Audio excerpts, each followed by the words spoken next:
안녕하세요. 제이맘입니다. 네, 오늘은 영세교육의 비밀이라고 하는 엄마들의 이제 베스트셀러 중에 스테디셀러 중에 하나인 영세교육의 비밀이라는 책 리뷰를 가지고 왔습니다. 총 3번 그리고 혹은 4번 정도에 걸쳐서 책 리뷰를 해드릴 생각이고요. 우선 이 책은 시치다 마코토라고 하는 교수, 일본 교육학 박사이자 교수인 사람이 쓴 내용이고요. 그리고 한울림 출판사에서 발행이 됐습니다. 출판일은 2003년부터인데 사실 지금 2003년에 출판이 됐는데 사실 지금까지도 널리 읽혀지고 있는 책 중에 하나이고요. 네, 우선은 도서 가격은 이제 인터넷으로 주문하시면 8,100원에 구입하실 수 있습니다. 네, 저는 이 책은 한 번은 꼭 읽어보셨으면 하는 책인 것 같아요. 네, 저도 유익하게 읽었고, 그리고 이 책을 읽으면서 저는 정말 갓 태어난 아이에게 그리고 정말 어린아이에게 능력은 정말 무한정이구나. 어린아이 능력은 정말 무한정이구나. 그런 것들을 깨달았고요. 그리고 그 아이의 능력을 극대화시킬 수 있는 그 방법들, 특히 엄마표 교육 같은 것들이 이제 상세하게 수록이 되어 있으니까 임신 중이신 분들 아니면은 아주 어린 영유아 자녀를 키우고 계시는 엄마들은 꼭 읽어보셨으면 하는 책입니다.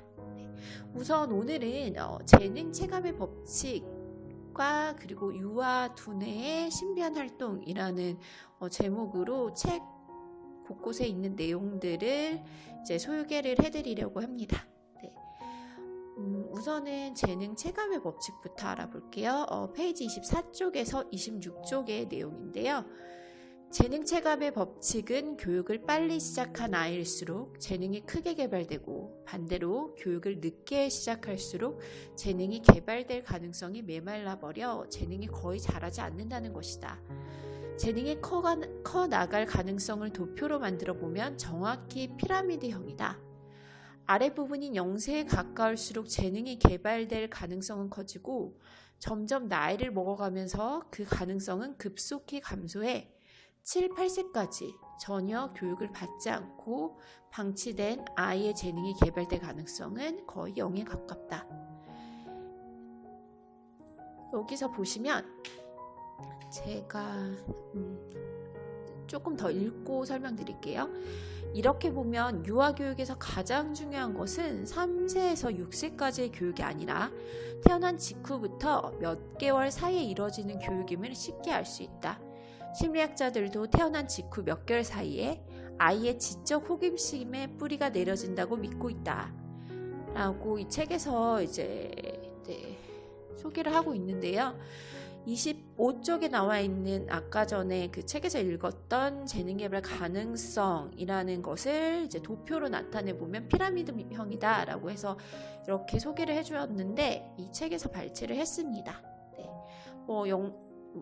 읽어보셨던 것처럼 영세에는 무한능력에 가깝고 이거는 천재기이다 라고 되어 있고 시간이 가면 갈수록 이제 재능이 고정화되는 연령이 된다. 8세가 되면은 이제 재능이 거의 고착화된다라는 것을 그림으로 설명을 해두었고요. 사실 이 책 영세교육의 비밀이라는 책의 그 핵심 내용은 사실 아까 전에 설명드렸던 재능 체감의 법칙이 결론이에요. 사실 그래서 우리는 어떻게 해야 되냐?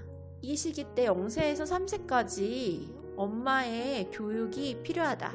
그리고 외부의 적절한 자극과 그리고 많은 외부 경험들을 이제 주어서 아이의 재능을 개발시킬 수 있도록 해야 한다. 그리고 이때 개발된 이런 능력들은 계속 유지를 시켜 주어야만 한다. 지속 반복해서 뭐 이런 게 사실은 이 책의 주요 내용들입니다. 좀 더 자세히 알아볼게요. 사실 재능 체감의 법칙을 이제 증명하는 그런 사례들을 늑대가 키운 카마라, 즉 늑대 소녀의 이야기에서 이제 증명을 하고 있습니다. 늑대가 키운 아이 중 한 명은 2세 아마라라는 아이였고요. 또 한 명은 7세 정도 되는 여자아이였다. 아마라는 2년 정도밖에 되지 않아서 인간으로 교육하기가 쉬웠지만 카마라는 7년 동안 어미 늑대에 길러져서 인간으로서의 재능은 거의 잃어버려. 말을 배우는 능력면에서 보면 17세로 죽을 때까지 생후 14개월 된 아이의 재능 정도밖에 자라지 않았다 라고 되어 있는데요. 27쪽에서 34쪽에 있는 내용입니다. 이 아마라라는 아이는 질병으로 어렸을 때 이제 세상을 떠나게 됐어요. 그래서 뭐 추적 관찰을 많이는 할 수 없었지만 이 7세 때 발견된 카마라보다는 훨씬 인간의 말을 배운다든지 인간의 생활 양식이나 그런 행동 양식들을 배우는 데 있어서 좀 더 수월했지만 이제 7세부터 교육을 받기 시작한 아이는 17세, 즉 10년 동안 인간사에서 살았는데 이거는 이제 늑대와 같이 산 7년이라는 기간보다 더 많은 기간이잖아요.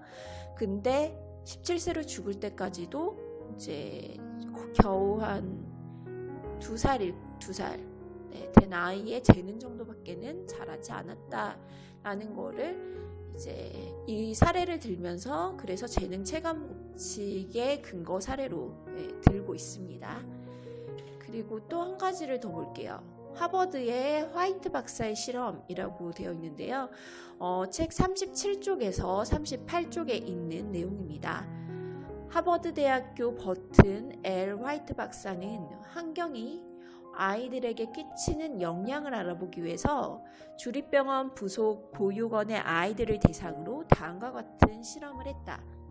보육원의 아이들은 원래는 생후 4개월 동안 외부와 단절시켜 하얀 천으로 덮인 침대에 눕혀놓았다. 아이들은 생후 2개월에 자기 손이 있다는 것을 발견을 하고 물체를 두드릴 수 있게 되었고 3개월에는 자기 위에 늘어뜨려져 있는 물체를 손으로 뻗어 잡을 수 있었다. 그래서 이 화이트 박사는 환경을 풍부하게 하면 아이가 3개월이 되기 전에도 손을 뻗을 수 있는 수준까지 높일 수 있지 않을까 생각을 했다. 그래서 태어난 지 겨우 6일 된 아이에게 6일 된 아기 19명에게 간호사를 한 사람씩 붙여 1개월간 하루 20분 동안 외적 자극을 주는 훈련을 시켰다.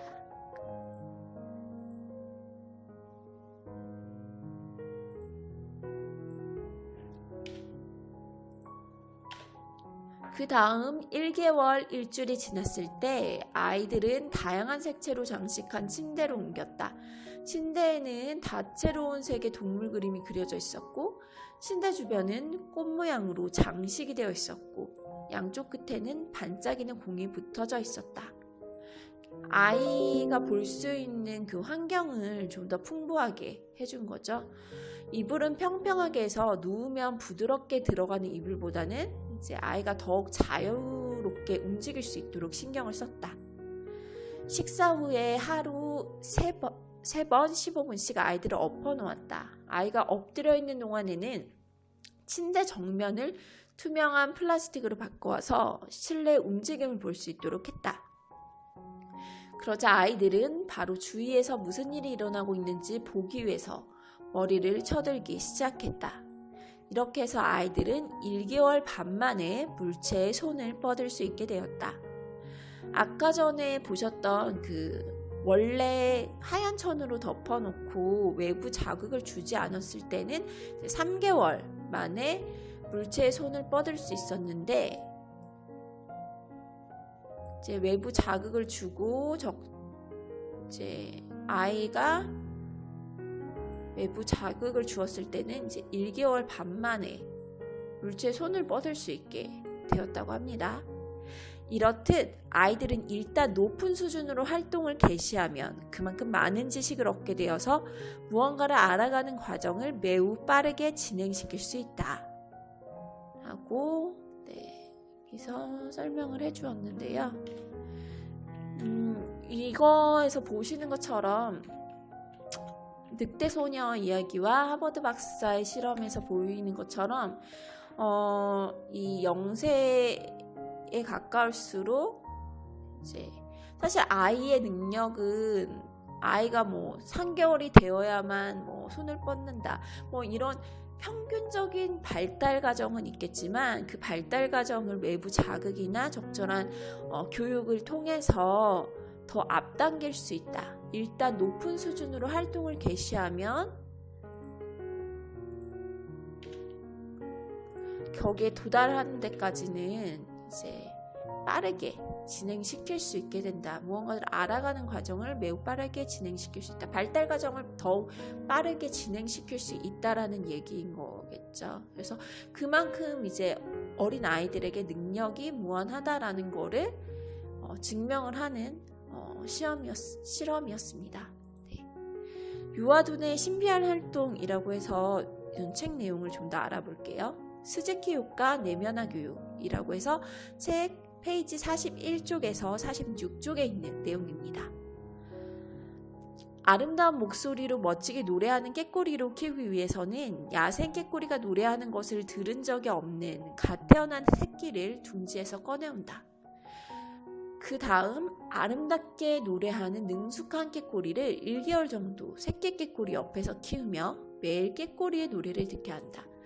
야생 꾀꼬리는 이제 노래를 아주 볼품없게 한다고 해요. 그래서 이 야생 꾀꼬리가 노래하는 한 번도 들은 적이 없는 새끼를 데리고 와서 정말 능숙한 꾀꼬리 옆에 두거나 아니면 이제 그 능숙한 꾀꼬리가 노래한 것을 녹음한 레코드를 들려준다고 합니다.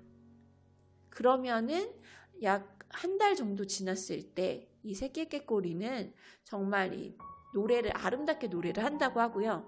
근데 다만 야생 꾀꼬리가 노래하는 걸 들은 적이 있는 그런 새끼는 정말 야생 꾀꼬리처럼 볼품없게 노래를 한다고 합니다. 또 다른 예시입니다.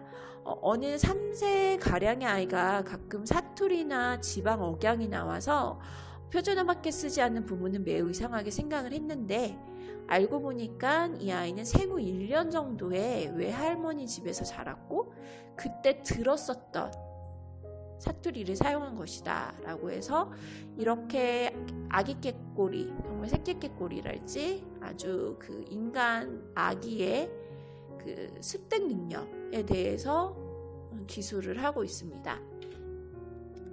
바이올린 재능 교육으로 유명한 스즈키는 이것을 내면화하는 능력의 교육이다 라고 말한다. 내면화하는 능력의 교육이다 라고 말한다. 그는 아기는 태어나는 날부터 환경의 모든 것, 즉 환경의 모든 것, 즉 부모의 마음과 감정 표현, 행동, 살고 있는 방의 색채, 조도 등 매일 반복되는 그 생활 환경의 모든 것을 흡수를 하며 한 인간으로 성장해 나간다 라고 말했다. 즉 주변 환경에 있는 것을 내면화한다라는 얘기입니다. 스즈키는 태어난 지 얼마 안 된 아이들에게 음악을 꾸준히 들려주면서 바이올린 가르치는 방법을 시도해 보았다. 그러자 아이들은 선생님의 연주 감각을 훨씬 뛰어넘는 훌륭한 감각을 익혀갔다. 나이 들어서 바이올린을 배우기 시작한 선생으로서는 도저히 도달할 수 없는 수준까지 아이들은 쉽게 도달하는 것이다.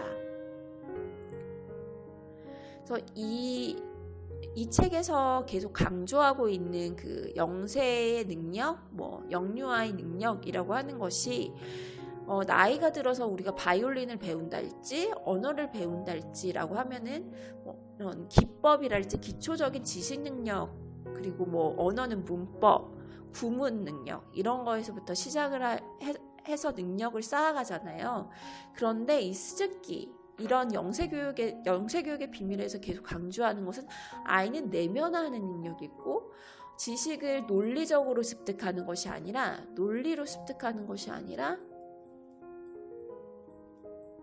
직관적으로 받아들인다. 직관적으로 내면화하고 내재화한다라는 것을 강조를 하고 있습니다. 네. 계속 볼게요.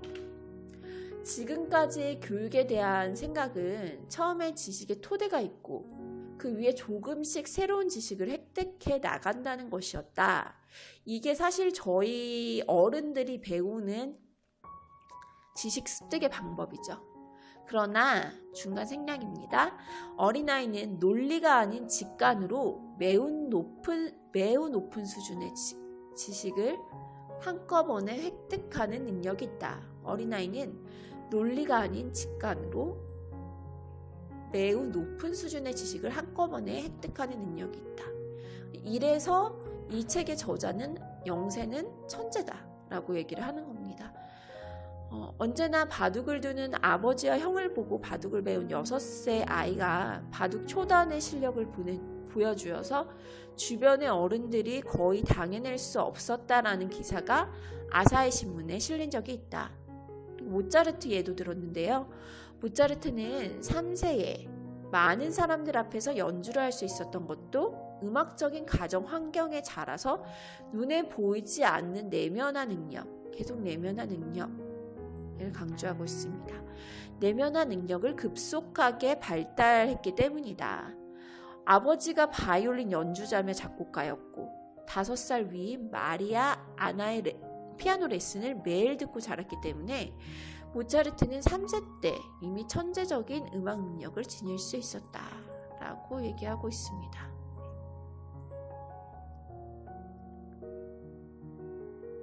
사실 유전적인 영향이다라는 그런 주장도 사실 있긴 한데 저는 유전보다는 이 내면화 능력, 정말 갓난 아기 때부터 뱃속에 있을 때부터 음악을 계속 듣고 그리고 태어나자마자 이런 바이올린 연주와 음악 레슨을 보면서 자란 것이 모차르트가 음악 대가로 성장하는데 기여를 한 것이 아닌가라고 저도 생각을 합니다.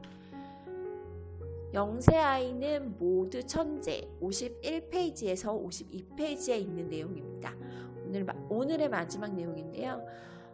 수많은 관찰이 지금까지 제가 예를 들었던 내용들처럼 수많은 관찰은 아이의 언어적인 재능 그리고 그 외의 모든 재능이 8세에 가까울수록 저하될 뿐만 아니라 점점 다른 재능도 쇠퇴한다는 것을 보여주었다. 유명한 지휘자인 레오폴드 스토코프스키는 아이가 8세가 되면 1에서 5세 무렵부터 나타났었던 창조적인 음악적인 재능을 점점 잃어간다라고 했다. 모든 아이는 영세에 가까울수록 천재적이라고 해도 좋을 자질을 갖고 있다.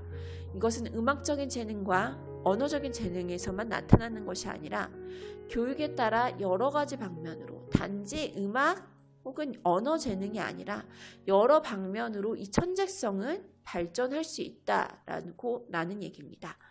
이렇듯 천재적인 능력은 적당한 자극과 훈련이 주어지지 않으면 급속도로 상실되어 버리는 것인데도 이 같은 사실은 일반적으로 잘 알려져 있지 않다라고 얘기를 하는데요.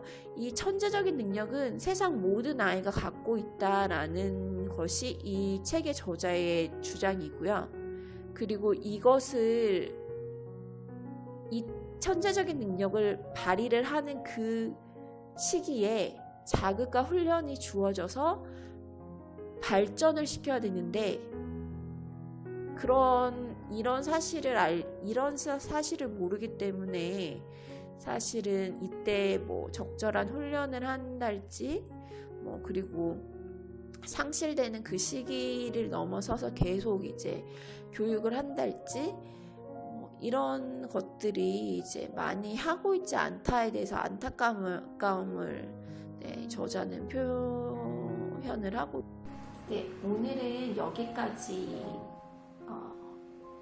책 리뷰를 마치고요. 다음번에는 또 계속해서 영세교육의 비밀 책 리뷰를 진행하도록 하겠습니다. 다음번에는 영세교육의 이론과 실제라는 제목으로 여러분 만나 뵙도록 하겠습니다. 네. 자세한 내용을 보시고 싶으시면 이 책 꼭 구입하셔서 읽어보시면 좋을 것 같고요. 도움이 되셨다면 구독과 좋아요 그리고 구독 알람 주시면 감사하겠습니다. 앞으로 교육 관련한 컨텐츠로 여러분 많이 찾아뵙도록 하겠습니다. 초보자 영상 끝까지 지켜봐 주셔서 감사합니다.